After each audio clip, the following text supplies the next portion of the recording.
काय सांगू तुला आता भीम माझा कसा होता. काय सांगू तुला आता भीम माझा कसा होता. लेकराला जशी माता भीम माझा तसा होता. या कवितेत जो शेवटचा जो अंतर आहे त्याचं, त्यात वामनदादा असं म्हणतात की काय सांगू तुला वामन भीम माझा कसा होता. काय सांगू तुला वामन भीम माझा कसा होता. 7 ठिगळांच्या बंडीचा भीम माझा किस्सा होता. हे वामनदादांचे शब्द आहेत, वामनदादा कर्डकांचे हे शब्द आहेत. आणि बाबासाहेब आंबेडकरांवरती गाण्यांमधून कवितेमधून खूप सारं लिहिलं गेलेलं आहे. इतक्या सगळ्या वर्षांमध्ये जर जास्त कुठल्या साहित्य प्रकारात लिहिलं गेलं असेल तर ते गाण्यांमधून आणि कवितेमधून बाबासाहेबांवरती लिहिलं गेलेलं आहे. त्यामध्ये वामनदादा कर्डकांचं जे नाव आहे ते अग्रणी घेतलं जातं. आणि त्यातसुद्धा आपण जर वामनदादांची गाणीसुद्धा जर बघितली तर त्या गाण्यामध्ये सुद्धा आपल्याला एक असं प्रतिभाशाली असे काव्य जे आहे ते आपल्याला तिथे लपलेलं सापडतं. वामनदादांची जी कवितेची जी मांडणी आणि बांधणी होती ती इतकी जबरदस्त होती की त्यांच्या कुठल्याही कवितेचं तुम्ही गाणं करू शकता. इतकं ते परफेक्ट, त्याला एक मीटर आणि परफेक्ट त्याची बांधणी असते. तर त्या वामनदादांच्या त्यांच्या कवितेचं स्मरण करून आपण ह्या कार्यक्रमाची सुरुवात करतोय. मॅक्स महाराष्ट्रामध्ये कवितेतला भीमराव आज डॉक्टर बाबासाहेब आंबेडकर यांचा महापरिनिर्वाण दिन आणि त्या निमित्ताने आपण ही कवी अरुण म्हात्रे यांच्यासोबत ही मैफल बनवण्याचा प्रयत्न करतोय. कवितेतला भीमराव. अरुणजी, तुमचं स्वागत या कार्यक्रमामध्ये. सर्वप्रथम बाबासाहेबांना अभिवादन. आणि बाबासाहेबांवर लिहिणारे सगळी जी मंडळी आहेत ती बाबासाहेबांच्या अस्तित्वामुळे म्हणा, त्यांच्या तेजामुळे म्हणा, जी प्रभावित झालेली आहेत. म्हणजे मला नेहमी ह्या सगळ्या कवी आणि गीतकारांबद्दल असं वाटतं की कुठलं तरी एक तेजोवलय यांना झपाटून जातं असं बाबासाहेबांच्या नावाचं किंवा त्यांच्या प्रतिभेचं, त्यांच्या सगळ्या करिश्म्याचं. आणि मग ते अशा पद्धतीनं लिहिते होतात की मी साध्या साध्या कवींनासुद्धा खूप ग्रेट ओळी लिहिताना पाहिलेलं आहे. म्हणजे एरवी त्यांना कविता नावाची गोष्ट थोडीशी लांबची असते, पण बाबासाहेबांवर लिहायचं म्हटलं की त्यांच्या लेखणीला जी धार चढते किंवा त्याच्या लेखणीला जसं त्वेष येतो, एक वेगळाच आवेश येतो, तो ह्या आपल्या सगळ्या मला वाटतं चर्चेचं सार आहे असं. कारण वामनदादांचं पण पाहिलं, वामनदादांच्या सगळ्या प्रतिभेमध्ये इतके बाबासाहेब मुरले होते अक्षरशः की त्यांचा कुठला पण उद्गार असा यायचा ना कवितेतून तर तो असा लिरिकल तरी यायचाच, कारण ते उत्तम कविता लिहिणारे होते, उत्तम गाणी लिहिणारे होते. पण त्याच्यामध्ये जो विचार यायचा ना तो इतका ठोस असायचा की त्याच्या पलीकडे आपल्याला विचारच करता यायचा नाही. खूप साध्या सोप्या शब्द, एकदम साध्या सोप्या शब्दांमध्ये खोल विचार ही त्यांची शैली आहे. मला आणि राज फार आनंद वाटतं की माझी सगळी लहानपणीची सुरुवात होती ती ह्या सगळ्या गाण्यांनी झाली. मी त्यावेळी विक्रोळीला राहायचो आणि जयंतीच्या दिवशी सकाळी सकाळी असं उद्धरली कोटी कुळे भीमा तुझ्या जन्मामुळे अशी झालं एकदा की आमची जयंती जशी सुरू व्हायची. आणि मग खूप दिवस मला माहीत नव्हतं हे वामनदादांचे शब्द आहेत. पण नंतर मग चळवळीमध्ये गेल्यावर जसा परिचय होतो सगळ्या गाण्यांचा आणि तर त्यामुळे मग कळायला लागलं का अरे बापरे, जीवाला जीवाचं दान माझ्या भीमानं दिलं हे पण वामनदादांचंच आहे. तुफानातले दिव्य आम्ही तुफानातले दिवे हे पण वामनदादांचंच आहे. चलग हरणे तुरु तुरु हे पण वामनदादांचंच आहे. जरी संकटाची काळ रात्र होती तरी भीमराया तुझी साथ होती. काय अप्रतिम गाणी. आणि एक तर हे मान्य करायला पाहिजे, आता आपण सगळे नवकवितेच्या सगळ्या परिघात सध्या आहोत. गाणी नावाची गोष्ट जसजसे शिकत जातात माणसं तसं तुम्ही गद्य कवितेकडे वळता. आणि साधारणतः असा एक प्रघात आहे की जेवढी कमी शिकलेली माणसं असतात, अशिक्षित माणसं असतात, ती गाण्याकडे जास्त असतात. कारण त्यांना गाणं हे पकडून ठेवतं. गद्य कविता त्यांना थोडी परकी वाटते आणि गाणं नावाची गोष्ट ऑफकोर्स खूप सुंदर असल्यामुळे तीच आवडते त्यांना. पण भिडते. पण सगळ्यात गंमत म्हणजे केवळ गाणं म्हणून वामनदादांनी भिडवलं नाही, ते त्यांनी विचार पण दिलेला आहे. म्हणजे वामनदादांचं यासाठी कौतुकच आपल्याला वाटतं. मला असं वाटतं की नंतरच्या सगळ्या पिढीवर, म्हणजे आमच्या सगळ्या पिढीवर 70-80 ह्या दशकामध्ये लिहिणारे 80च्या नंतर लिहिणारे, आणि 60 सगळे कवी होते. मग त्यात नामदेव ढसाळ पण असतील, त्यात नारायण सुर्वे पण असतील, केशव मेश्राम असतील, अर्जुन डांगळे असतील, ही सगळी जी मंडळी त्यावेळी लिहित होती, यांना एक सतत बॅकग्राऊंड मला असं वाटतं की वामनदादांची होती. आणि वामनदादांच्या गाण्यांच्या प्रभाव होता. आणि आपल्याला कवितेमध्ये जरी लिहायचं झालं तर ते वामनदादांच्या गाण्याच्या तोडीचं आलं पाहिजे, असं काहीतरी एक त्यांच्या मनामध्ये असणं सतत. वामनदादांचीच एखादी कविता आपण ऐकूया. कारण वामनदादांच्या कवितेमध्ये जरी आपण म्हटलं ना की त्यांनी लिरिकल लिहिलं असलं, गाणी लिहिली असली, तरी त्यांनी विचार काही सोडला नाही. म्हणजे प्रत्येक वेळी त्यांचा विचार जो आहे तो कधी संपला नाही असं मला वाटतं. त्याच्यामुळं वामनदादांची गाणी सततच आम्हाला, मी नेहमी असं म्हणत असतो की बहुजन समाजामधला हा एकमेव माणूस असा आहे की ज्याचा मीटरवर, छंदावर, वृत्तावर इतका पकड होती, इतकी मांड होती की मी नेहमी उदाहरण देताना, कवितेच्या कॅम्पमध्ये उदाहरण देताना सांगतो की वामनदादांसारखं लिहायला शिका जरा.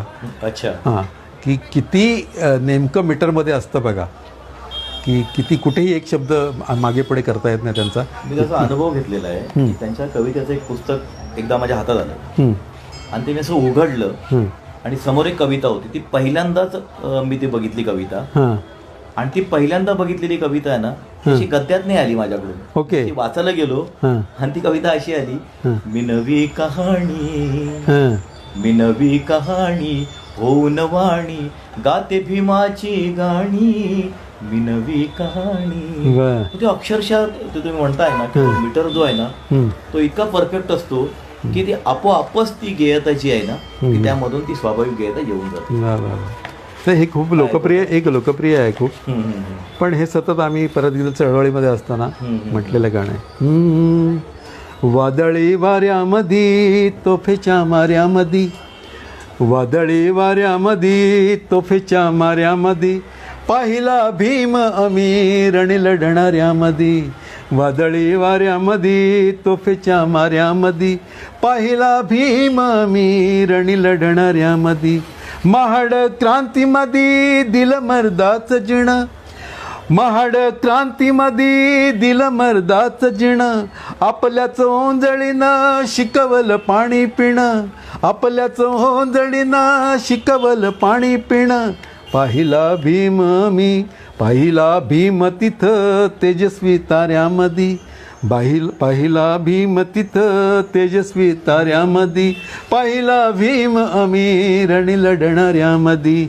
वादळी वाऱ्यामधी तोफेच्या माऱ्यामधी, पाहिला भीम आम्ही रणी लढणाऱ्यामधी. पाहिला भीम आम्ही दिल्लीमध्ये भांडताना, पाहिला भीम आम्ही दिल्लीमध्ये भांडताना, दीनदुबळ्यांची बाजू, दीनदुबळ्यांची तिथं बाजू मांडताना.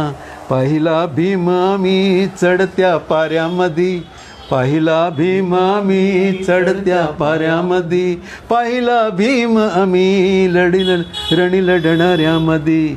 वादळी वाऱ्यामधी तोफेच्या माऱ्यामधी, पाहिला भीम आम्ही रणी लढणाऱ्यामधी. आता शेवटी वामनदादा सांगतात ते मला असं वाटतं की म्हणजे गाण्याचे पण जे काही नियम असतात ना, त्याच्यात शेवटचा अंतरा हा कळसाध्याय असं पण म्हणतो की तिथे तुमची कविता वरती पोचली पाहिजे.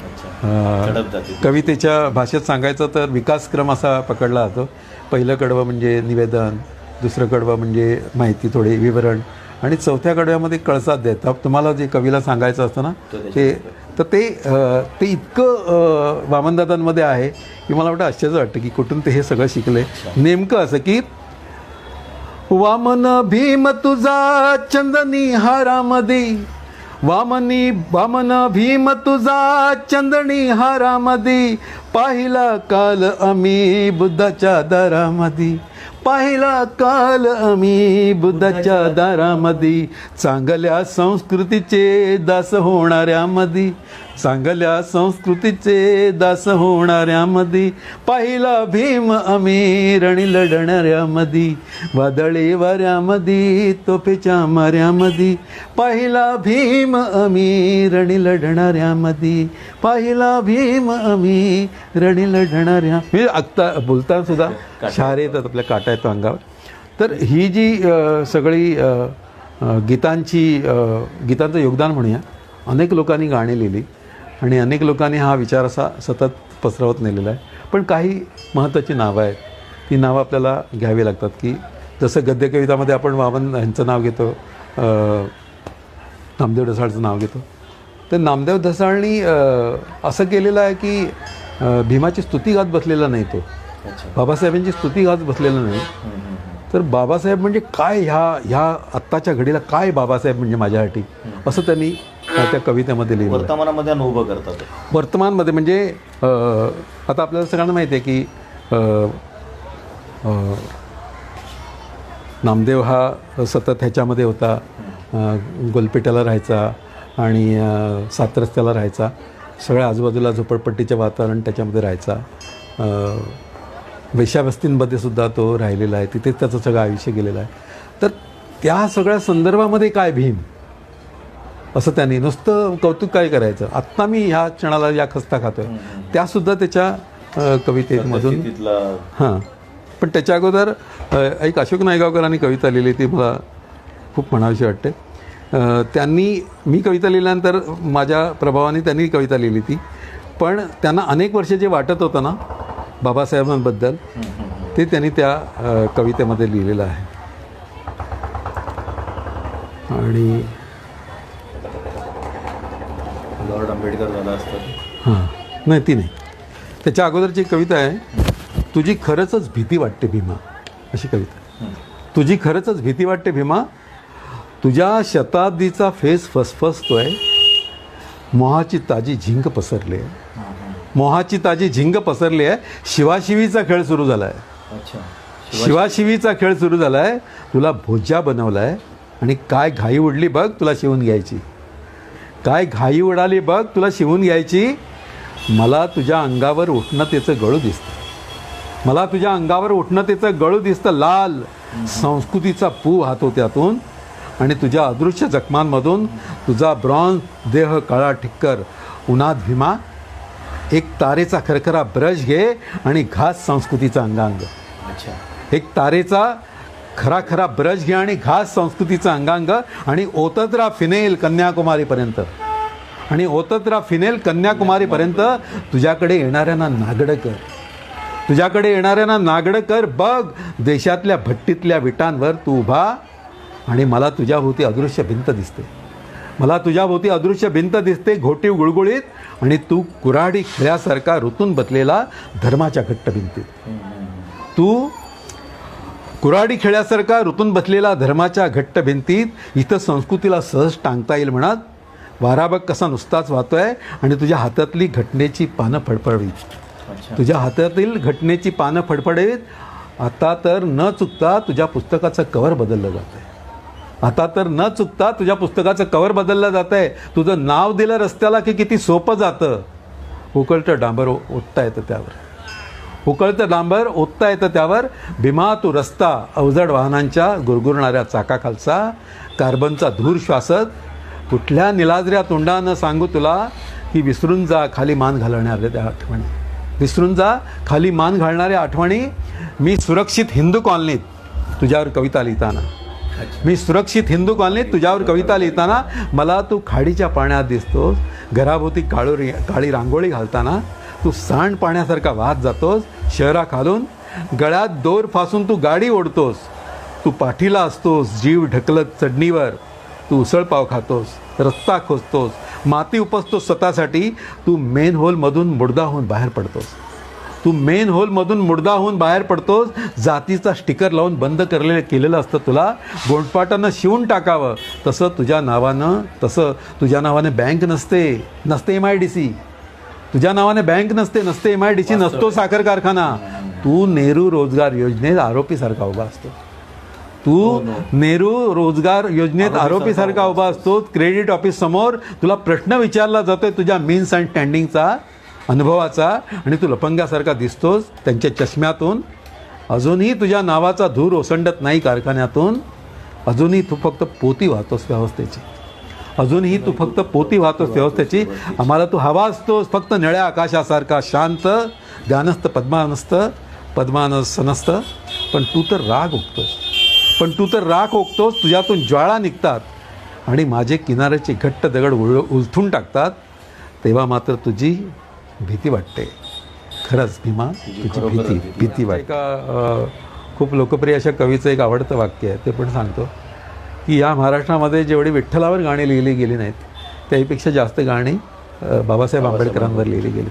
याचा अर्थ असा की विचार नावाची जी गोष्ट आहे, केवळ अध्यात्म नाही, विचार नावाची गोष्ट ज्याच्यामुळे तुम्ही उभे असता, ज्याच्यामुळे तुम्ही जगता, ते जगणं जिथे जिथे तुम्हाला लिहिता येतं, जगणं व्यक्त करता येतं, ते जगणं व्यक्त करण्यासाठी एकच एक चांगला मार्ग आहे की भीमाचं स्मरण करणं, भीमाने सांगितलेलं पंचशिलाची आठवण करणं, भीमाने सांगितलेल्या सगळ्या गोष्टींचा उच्चार करणं. तर ह्या सगळ्या गोष्टी आहेत, ह्या वैचारिक जरी गोष्टी असल्या तरी त्याचा सगळा प्रभाव हा कवितेमध्ये आणि गाण्यामध्ये आहे. म्हणजे आजच आणि मी मुळातच आपण बाबासाहेबांना जो समाज आहे तो मूकनायक म्हणून त्यांना मूकनायक, बोलला जातो. बरोबर. त्यांना काही बोलायचा आणि विचार व्यक्त करायचा अधिकारच नव्हता कुठल्याही पद्धतीचा. त्यांना तो अधिकार मिळाल्यानंतर तो स्वाभाविकपणे ती लेखणी जी आहे, पहिली जी कुठे जर शरण जाणार असेल तर ती त्या ठिकाणीच जाणार. आणि त्यामुळे मला असं वाटतं की ते जे सगळं लिहिलं गेलंय आणि त्याला जी डेप्थ जी सगळी आलेली आहे ती त्यामुळेच आलेली आहे की हे मी जे बोलतोय तो अधिकार सुद्धा मला यांच्यामुळे मिळाले. एक काही काळ माझे सुद्धा अशा संभ्रमात गेले बरं का, की मला सतत वाटायचं ही सगळे नवकवी लिहित आहेत, खूप उत्तम लिहिणारे नवकविता आहेत, आधुनिक कविता लिहित आहेत वगैरे.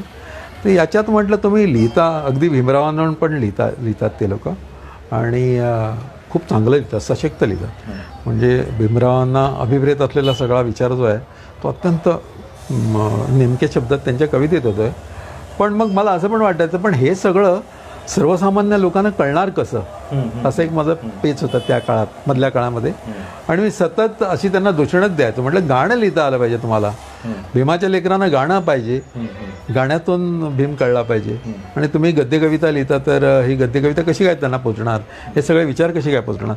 पण आता या क्षणाला मला आता वाटतं 2019 हे साल, की भीमाने जे पेरलेलं आहे ना, बाबासाहेबांनी जे पेरलेलं आहे ना, ते आता खूप मोठ्या प्रमाणात असं पसरलं आहे सगळीकडे. आणि ते जे विचार सगळे आहेत त्यातला जो सगळा गाढ प्रगल्भ जो भाग आहे, तो प्रगल्भ भाग व्यक्त करण्यासाठी ना अशी एक जोरदार गद्यकविता पाहिजे, जी नामदेव ढसाळने लिहिली, जी यशवंत मनोहरांनी लिहिली, जी दया पवारांनी लिहिली, जी अरुण काळेंनी लिहिली, अर्जुन डांगळ्याने लिहिली, आणि अलीकडे अगदी अलीकडची जी मंडळी सगळी लिहित आहेत, म्हणजे प्रज्ञादया पवार लिहिते. हां, तर ही जी कविता आहे ना, ही पण मला आता महत्त्वाची वाटायला लागली, जरी ती गीतमयी नसेल तरी. म्हणजे आपण सगळ्या गाण्यांवर पोचलो गेलो, ही सगळी मंडळी पण गाण्यांवर पोचली गेली, पण एक वैचारिकता जी आहे, जी वैचारिकता आता अशी साधी राहिलेली नाही. म्हणजे फक्त हा शूद्रांचा लढा, हा दलितांचा लढा असं राहिलं नाही. तर यांचे सगळे जे फाटे फुटत गेले, म्हणजे ह्या भांडवलदारी समाजामध्ये कशा कशा पद्धतीनं जातीयता म्हण, भांडवलशाही म्हण, हिचे सगळे कंगोरे असे आहेत ना, तर सगळ्या लोकशाहीला जेव्हा चॅलेंज दिलं जातं तुमच्या व्यवस्थेकडून, किंवा तुमच्या अस्तित्वाला चॅलेंज, माणूसपणाला चॅलेंज दिलं जातं ना, त्यावेळी मला असं वाटतं की ती एक कविता जी आहे, जी प्रज्ञादया पवार लिहिते, जो महेंद्र भवरे लिहितो, जे अविनाश गायकवाड लिहितो, किंवा ही अलीकडची सगळी जी मंडळी लिहितात, अरुण काळेंनी जे लिहिलेलं आहे, त्याची पण आवश्यकता आहे असं मला वाटतं. त्याच्यामुळं बाबनदादांची गाणी तर आम्ही म्हणतो. तुम्हाला असं म्हणायचं की सुरुवातीच्या काळामध्ये जो बाबासाहेबांवर लिहिणारी जी कविता आहे ती एक प्रकारची, ज्याला आपण असं म्हणू शकतो की भीमस्तुती काय असं ज्याचा आपण उल्लेख करू शकतो. त्याच्यात सुद्धा ताकद नव्हती असं नाहीये, परंतु बाबासाहेबांबद्दल मी किती बोलेन आणि किती सांगेन. बरोबर. तर ती आता जी कविता आहे तिला एक व्यापक परिमाण मिळालेलं आहे, व्यापक परिणाम. म्हणजे मला अखिल मानवाचा विचार बद्दल बोलते असं कविता असं. म्हणजे आता नवीन जसे फंडे येतात, म्हणजे आता फॉर एक्झाम्पल ग्लोबलायझेशन आलं, ग्लोबलायझेशनच्या बरोबर कॉम्प्युटरायझेशन आलं, उदारता मतवाद वगैरे सगळं हे प्रकरण आलं, की ह्याला बाबासाहेबांनी काय उत्तरं दिलेली आहेत त्यावेळी, ह्या आता तपासून बघायला पाहिजे ना. की पूर्वी एक सरळ लढा होता की जातीयतेचा लढा, आणि ते जातीयता नष्ट करायची, हा एवढाच एक लढा. आता तितकं राहिलं नाही. ते जातीयतेचे कंगोरे कसे पसरत गेलेत वगैरे, त्याची पाळंमुळं कशी, ग्लोबलायझेशन म्हणजे मॉल असतो, तो मॉलबद्दल बाबासाहेबांनी काय म्हटलं असतं, असं एक नवीन प्रश्न विचारेल माणूस. तर त्या मॉलचं वर्णन करणारी ही कविता जी असेल ना आता अलीकडची, ती परमार्थानं बाबासाहेबांनाच लागू पडते ती. कारण बाबासाहेबांनी जे सांगितलेलं असतं की काय तुमच्या सगळ्या राईट्स, तुमच्या सगळ्या हक्कांचं जिथं अवमूल्यन होतं, संकोच होतो, तो मॉल आहे असं जेव्हा कोणीतरी सांगतं तेव्हा तुम्हाला कळतं की मॉल का नको. बरोबर आहे. तर ही परिभाषासुद्धा आवश्यक आहे असं मला वाटतं. म्हणजे अलीकडच्या ह्याच्यात आपण सुरुवात करूया. पण मी तुला सांगतो, मी असं उदाहरण आपल्याला देता येईल नामांतर, अशा प्रकारचे? हां, मी तुला अलीकडचं उदाहरण देईन. भगवान निळेची कविता जशी आहे, आज फेसबुकवर प्रज्ञादया पवारची कविता आहे, फारच अप्रतिम कविता आहे. तर मला असं वाटतं, मी मध्यंतरीच्या आणि काळात सगळ्या अलीकडच्या कविता आत्मचिंतन सुद्धा करतायत. हो, म्हणजे आता त्या तो जो मी मगाशी उल्लेख केला भीमस्तुतीचा, तिथून बाहेर येऊन तर ती ग्लोबल तर झालेली आहे, अखिल मानवाबद्दल बोलते, आणि ती आता एकंदरीत स्वतःच्या सुद्धा चळवळीबद्दल ती आत्मचिंतन सुद्धा. म्हणजे असं आपण म्हणू शकतो की पूर्वी बाबासाहेबांबद्दल बोलताना एक पूर्ण समाज माझ्या बाजूला आहे असं आहे. मी गर्दीतला आहे, एका जमावाचा किंवा समूहाचा आहे आणि बाबासाहेबांचं वर्णन करतो, अशी एक भूमिका. आणि आता मी एकटा घरात आहे, अच्छा, एकटा लढतोय या सगळ्या व्यवस्थेशी, आणि माझ्याबरोबर बाबासाहेब आहे. अशी एक खरंच वेगळी भावना, एक वेगळी एकदम वेगळी भावना की आत्ता त्याला जे हे असं डिमेन्शन आहे की तीच ताकद आहे. हां, तीच ताकद आहे, उलट जास्त ताकद आहे. ओके. कारण मी आता बाबासाहेबांनी मला सांगितलेल्या सगळ्या गोष्टी मला आता पटल्यात आणि पचल्यात माझ्या. तर I can fight against everything, असं ते एक निर्भय मन होतं ना स्वतःचं, त्यातून आलेली कविता आहे ना, ती मला असं वाटतं ती पण एक ग्रेट कविता. म्हणजे आता अलीकडची जी कविता आहे तिचा पण आपण उल्लेख करूया. पण तूर्त तुला मी मराठवाडा नामांतराच्या आंदोलनामध्ये होतो आणि आम्ही या अर्थाने फार भाग्यवान होतो की सकाळी उठलं की बाबासाहेबांचं गाणं हीच आमची प्रार्थना असायची. बरं. तर त्यात प्रार्थनेने सुरुवात. एरवी आम्ही राष्ट्रसेवा दलाचे लोक राष्ट्रसेवा दलाची काही जी गाणी असायची ती म्हणायचो, पण त्यावेळी नामांतराचा लढा असल्यामुळे पहिलं गाणं किंवा पहिलं सुरुवातीचं जे काय गीत असेल ते बाबासाहेबांचं असायचं. तर त्यावेळी बाबासाहेबांचं एक फार लोकप्रिय असं गाणं आहे, त्यात ते काही कडवी फक्त म्हणतो, फार गोड आहेत. बाईव बाईव बाईव घर घर तैबो जात या पाटेच्या पायरी, घर घर तैबो जात या पाटेच्या पायरी, आणि याद मले आली बाई मन गेलं माहेरी, याद मले आली बाई मन गेलं माहेरी. एक गरीब बाई झोपडीमध्ये बाबासाहेबांचं कौतुक करते, बरं, अशी त्याची कल्पना आहे. आणि ते काय गोड वर्णन करते, म्हणजे बाबासाहेब कसे घरातले आहेत प्रत्येकाच्या, त्याचं खूप सुंदर वर्णन आहे, वर्णन करते. हां, ती अशी अशी अशी जवळची कविता आहे की वर्णन बाबासाहेबांचं की गोरा गोरा रंग जसा हळदीचा गाभा, गोरा गोरा रंग जसा हळदीचा गाभा, बाई भीमाच्या रूपान बंधुभाऊ माझा उभा. क्या बात आहे. बाई भीमाच्या रूपान बंधुभाऊ माझा उभा, भीम भीम करू भीम नदीतली धार, भीम भीम करू भीम नदीतली धार, बाई भीमाच्या नावाची गेली गावोगावी तार, बाई भीमाच्या नावाची गेली गावोगावी तार, आणि घर घर तैव जात या पायटेच्या पायरी, आणि याद मले आली बाई मन गेलं माहेरी, याद मले आली बाई मन गेलं माहेरी. पुढचं त्याच्यात विचार कसे बाबासाहेबांचे येतात बघा. फॉर्मॅट आहे. अमोल मोलाचं आलं पुस्तक काया, अमोल मोलाचं आलं पुस्तक काया, बंधू माझा भाऊ राया गेला कॉलेज शिकाया, बंधू माझा भाऊ राया गेला कॉलेज शिकाया, अरे शिक शिक मुला हाती धरून लेखणी, शिक शिक मुला हाती धरून लेखणी, बॅरिस्टर होण्यासाठी बाबासाहेबांच्या वाणी, बॅरिस्टर होण्यासाठी बाबासाहेबांच्या वाणी, आणि घर घर तैव जात या पार्टीच्या पायरी, आणि याद मले आली बाई मन गेलं माहेरी, याद मला आली बाई, मन गेलं माहेरी. खरं तर आमच्या तर सगळ्या ऍक्च्युली सकाळी सकाळी आमची प्रार्थनाच होती. आणि प्रार्थना अशी की उजाडल्यानंतर जो मार्ग पत्करावा आणि ज्या मार्गावर आपण चालावं, बरं, तर तोच दिवसभर ज्याचं स्तवन करावं अशा पद्धतीचं ते होतं. अगदी अगदी. आणि बाबासाहेब नावाची गोष्ट म्हणजे किती अंगाने सगळ्या ह्या समाजाला धरून आहे त्याचं उत्तम उदाहरण आहे. विजयकुमार गवई असे ते कवी आहेत आणि मला नेहमी त्यांचा अभिमान वाटतो की त्यावेळी औरंगाबादला आम्ही होतो, त्याच्यामुळे त्यांनी औरंगाबादच्या पण 2 ओळी होत्या त्याच्यात की सोन्याचा गिलास त्याले चांदीची झाकणी, म्हणजे असं वर्णन, गोड वर्णन ना. सोन्याचा गिलास त्याले चांदीची झाकणी, बाबासाहेब पेले पाणी औरंगाबादाच्या स्टेशनी. क्या बात आहे. हो, बाबासाहेब पेले पाणी औरंगाबादाच्या. आणि दयानं वा आता मी किती दयुबाई, असा शेजारीचा उभा माझा बंधू गाई जई, असं त्यांनी स्वतःचं नाव गुंफलंय त्याच्यात. पण त्या जात्यावरच्या ओव्या म्हणताना एखादी बाई किती विलक्षण बाबासाहेबांच्या सगळ्या ह्याचं वर्णन करते, असं फार सुंदर. म्हणजे माझ्यावर जो सगळा प्रभाव आहे. नंतर मी खूप गद्य कविता लिहिल्या, पण मला सतत असं एक वाटत राहिलं आहे की आपल्याला एक गाणं लिहिता आलं पाहिजे बाबासाहेब. हां, तर उदाहरणार्थ आता माझ्याकडे पुस्तक हरिभाऊ तोरणे नावाचे ग्रहस्थ आहेत. आणि मला फार जेव्हा मी हे उच्छ्वास युगंधराचे नावाचं पुस्तक जेव्हा बघितलं, ह्यात सगळ्या बाबासाहेबांवरच्या कवितांचं संकलन आहे. सगळ्यात गंमत म्हणजे राज असं आहे की ह्यात तू कविता बघितलं तुझ्या लक्षात येईल की सगळ्या प्रकारचे छंद वापरलेले आहेत.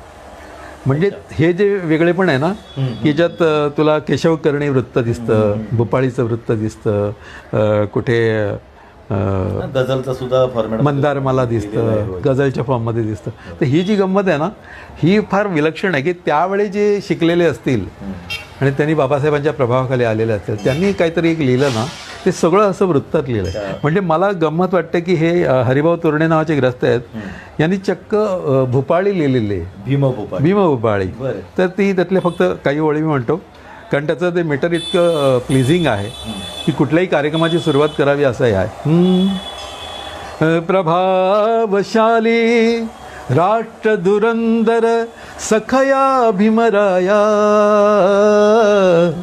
प्रभावशाली राष्ट्र धुरंदर सखया भीमराया, प्रभात काली प्रसन्न हृदये प्रणाम तव पाया, प्रभात काली प्रसन्न हृदये प्रणाम तव पाया, भूत दयाती उज्ज्वल समता गेली की विलया, दुष्ट विषमता आली भारत खंडाग्रासाया. आणि मग ह्याच्यावर उपाय म्हणून भीमराव आला आणि मग तो असं म्हणतात, योग्य प्रसंगी अवतरलासी दीन रक्षाया, प्रभात काली प्रसन्न हृदये प्रणाम तव पाया, प्रभात काली प्रसन्न हृदये प्रणाम तव पाया. तर हे हरिभाऊ तोरणे आता कोणाला माहीत पण नसतील, पण मी नंतर ह्या पुस्तकात कविता बघितल्यावर मला आश्चर्य असं वाटलं की जवळजवळ प्रत्येक मीटरमध्ये कविता आहे. म्हणजे तुम्ही जर का संगीत देण्याच्या दृष्टीने जर का बघितलं तर तुम्हाला अनेक ताल वापरावे लागतील, अनेक राग वापरावे लागतील. तर मला असं वाटतं की हे परत बाबासाहेबांचं वेगळ्या पद्धतीनं योगदान आहे की त्यांच्या करिश्माचा जी पद्धत आहे, करिश्मा कशी बाबासाहेबांना. हा जो समजा आता भोपाळीचा हा फॉर्म आहे, तर अशा प्रकारचं जे लिखाण आहे ते का आलं नसेल कारण पुढे? कारण इथे असं काय आहे का की बाबासाहेब आंबेडकरांना मांडणारा जो एक समाज आहे, तो समाज सुद्धा एका त्याचा एक स्वतःचा फॉर्म आहे. बरोबर बरोबर. हां, आणि त्याने स्वतःला एका फॉर्म मध्ये बांधून घेतलेलं आहे. बरोबर. आणि त्यामुळे बाबासाहेबांना ह्या पद्धतीने प्रोजेक्ट नाही करायचं, त्या पद्धतीने प्रोजेक्ट नाही करायचं, त्यांचं देवत्व होऊ नये, असं जे काही नाही असं वाटतं का की ह्या सगळ्या भीतीमध्ये सुद्धा ज्या पद्धतीने बाबासाहेब व्यक्त व्हायला हवे होते तसे झालेले आहेत किंवा नाही आहेत, असं काय घडलंय या सगळं? नाही, याच्यात एकच फक्त मला सतत जे जाणवलेलं आहे ते असं आहे की जे लोकप्रिय फॉर्म आहेत ना सगळे, जे लोकांमध्ये खूप पॉप्युलर आहेत, म्हणजे जे ज्याला दणदणीत आपण फॉर्म म्हणतो, लोकगीतांचा फॉर्म, तर तो लोकगीतांचा फॉर्म हा इतका लोकप्रिय आहे जसं दादा कोंडकेंची सगळी गाणी इतर सिनेमाच्या गाण्यांपेक्षा फार लोकप्रिय होतात, होय. हां, वेगळी चांगली असली तरी. तसं इथे असं झालं की बाबासाहेबांची अशी जी जोरदार गाणी जी होती ना सगळी, ती इतकी लोकप्रिय झाली की त्याच्यात ही संथ लयीची पण अर्थपूर्ण, थोड्या वेगळ्या मीटरची पण त्याच्यात काही कंटेंट आहे असं, अशी गाणी थोडी मागे पडली. म्हणजे कोणीतरी ना नीट लक्ष द्यायला पाहिजे होतं याच्याकडे असं मला वाटतं. अच्छा. हां, म्हणजे आता जलसांमधली सगळी गाणी होती ती जलसांमधली गाणी जलसांच्या पद्धतीनं बरोबर. यायची, कवालीच्या पद्धतीने याच्या अंगावर यायची ती गाणी, तर ती गाणी मग लोकप्रिय व्हायची. म्हणजे आता उदाहरणार्थ कार्यक्रम, आता आपला कार्यक्रम म्हटला की ढोलक येतो, ढोल येतो, तुंबा येतो, म्हणजे ही अशी पर्कशन ज्याला म्हणतात, ही असली सगळी दणदणीत येतात. बरं, आपल्याकडे वायलिन वाजवत नाही कोणी, बासरी कमी वाजवतं, गिटार नाही वाजवत आपण. तर ह्याचा जो प्रादुर्भाव झालेली अशी जी गाणी असतात, जी मुलं आहेत ना काही, ती हा प्रयोग करतायत. म्हणजे बँड असतो ना, बरोबर. हां, असं जसं शिरीष पवार आणि ते प्रवीण, हो, आता ह्या वर्षी मी ऐकलं मध्ये वामन दत्त ते चांदण्याची छाया, बरोबर. वेगळ्या याच्यामध्ये म्हणजे हे पण कंटेंट वाईज पण सगळं वेगळं आलं पाहिजे येस येस. आणि फॉर्म वाईज पण वेगळं आलं पाहिजे. जी आता कविता एखादी म्हणायची झाली तर मी ती कविता त्यांना सांगेन की मला फक्त हे द्या, कॉर्ड द्या एक, कॉर्ड द्या आणि हां, आणि कॉर्डवर मी माझं गाणं म्हणतो. तर मी आता अलीकडे लिहिलेली एक कविता आहे, तुला वाचून दाखवतो. तर ही कविता माझं आणि भीमाचं जे रिलेशन आहे, एक कार्यकर्ता म्हणून आणि मला सतत प्रकाश दाखवणारा एक नेता म्हणून असं एक माझं रिलेशन आहे आणि ते खूप गाढ असं रिलेशन आहे.